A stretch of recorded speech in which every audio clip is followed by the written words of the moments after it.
ملک ریاض کہتا ہے کہ جو میری فائل رکتی ہے میں اس کے نیچے پہیے لگا دیتا ہوں. یہ بالکل اس کی ایسی مثال یہ ہے کہ میں جب چھوٹا سا تھا نا، بچہ تھا، تو میں نے گھر میں نا وہ یہ کہہ دیا ہے کہ وہ ایک قوالی سی لگی ہوئی ہوتی تھی کہ بابا دے سرکار چڑیاں بول دیاں. اچھا، میں یہ سوچتا رہتا تھا کہ یار چڑیاں تو بولتی ہیں، یہ بابا کے سرکار پہ چڑیاں آتی ہیں، دانا کھاتی ہیں، چلی جاتی ہیں، وہ شور مچاتی ہیں. چڑیا تو جہاں مرضی جائے بولتی رہتی ہے. مزہ تو تب ہے کہ چڑیا آئے، دانا کھائے اور چپ پیتے چلی جائے. وہ تو نیچر ہے. تو یہ کیسی قوالی ہے کہ بابا دے سرکار چڑیاں بول دیا؟ نہیں سمجھ میں آتی تھی. اب وہ لیکن سوچنے کا طریقہ کار اس وقت میں ایسا تھا. اب یہ بات آپ کی بھی سمجھ میں بھجن، یہ تو نیچر.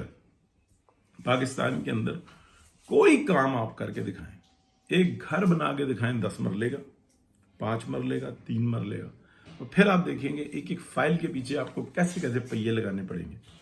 ٹھیک ہے، آپ کام کر کے دکھائیں پاکستان کے اندر، تو آپ کو بغیر پہیوں کے کام ہوتا نہیں نظر آئے گا. اتنی کالونیز ہیں پاکستان کے اندر. ٹھیک ہے، ڈی ایچ اے تو ایک ہے نا کہ اس کے راستے میں جو آئے گا بائی ہک اینڈ کروک وہ کر کے رہیں گے. ادھر تو کوئی مسئلہ ہی نہیں ہے.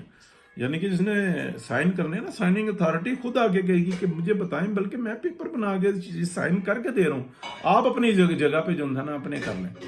یعنی کہ یہاں تو یہ والا ڈنڈا ہے. باقی آپ جتنی کالونیز ہیں، چلیں بیریا ٹاؤن کو ٹاؤن سے ہی کمپیئر کریں گے نا، orange compare not with apples, تو اورنج کو اورنج سے کریں گے. جتنی پاکستان کے اندر، بلوچستان میں، سندھ میں، پنجاب میں، کے پی میں، کشمیر میں، گلگت بلتستان میں جتنی کالونیز ہیں، آپ بتائیں کہ کسی کا کوئی کام بغیر پہیوں کے ہوتا ہو؟ کوئی ایک شخص نے بتایا ہے، اس نے تو کھل کے بتایا. وہ شخص ہے ملک ریاض، جو 1 کروڑ روپے کا گھر بنا کے آج سے 15 سال پہلے وہ ایک غریب آدمی کو کہتا تھا کہ تم آ کے یہاں پہ رہو، 2-2.5 مرلے کا گھر میں تم کو بنا کے دیتا ہوں، اور وہ جو 4 کنال کے گھر میں رہ رہا ہے وہی فیسلٹیز تم انجوائے کرو. یہ تو وہ شخص ہے. وہ جی یوں تھا جی، فائل دی جی، اس نے بتیاں آگے لے گیا جی، جنگلات کی زمین پہ قبضہ کر لیا جی، یہ کر لیا جی، وہ کر لیا جی. ڈی ایچ اے کہاں پہ بنا ہوا ہے؟ باقی دو کالونیز کہاں پہ بنی ہوئی ہیں؟ اچھا، یہ جو باقی چیزوں کی ایکسٹینشن یہ کہاں پہ ہوئی ہے؟ پرائیویٹ کالونیز یہ بے شمار یہ کہاں پہ بنی ہوئی ہیں؟ مطلب اگر پاکستان کے اندر دیکھیں جو سرکاری زمینیں تھیں اس پہ یہ گھوڑی پال مربے کہاں سے آ جاتی ہیں؟ ٹھیک ہے، یہ سرحدوں کے اوپر جو زمینیں ہیں، اس پہ یہ جنرل راحیل شریف کا پلاٹ آپ دیکھیں. اچھا، ایک وہ ایسا زبردست بندہ ہے کہ ایک وہ پلاٹ اپنا دے چکا، یعنی کہ ریٹائرمنٹ ہونے سے پہلے وہ ریٹائرمنٹ پہ ملنے والا پلاٹ وہ اپنا شہداء فنڈ میں دے چکا، پھر وہ دوسرا بھی لے گیا، اور وہ ہے کہاں پہ؟ آپ اندازہ لگا.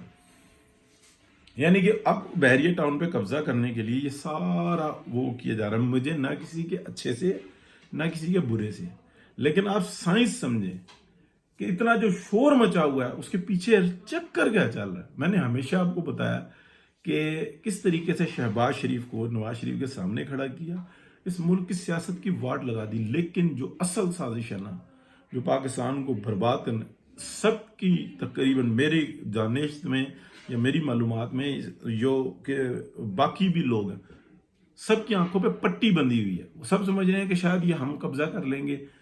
وہ جو بالکل ملک ارشد جو جج تھا نا، اس کو جو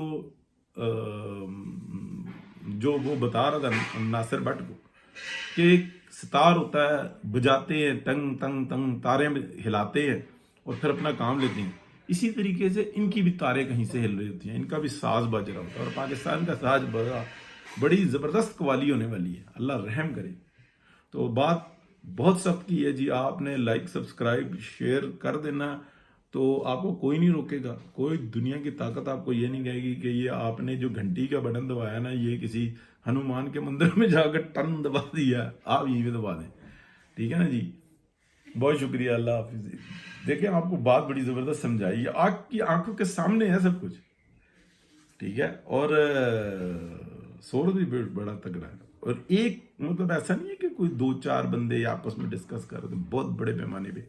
لیکن ہے کیا کہ میری جو ہے نا خواہش یہ ہوتی ہے کہ خبر آپ تک پہنچا دوں. وہ اپنے مالی مفادات حاصل کرتے ہیں. ایکسیس ہے. بہت شکریہ جی. اللہ حافظ.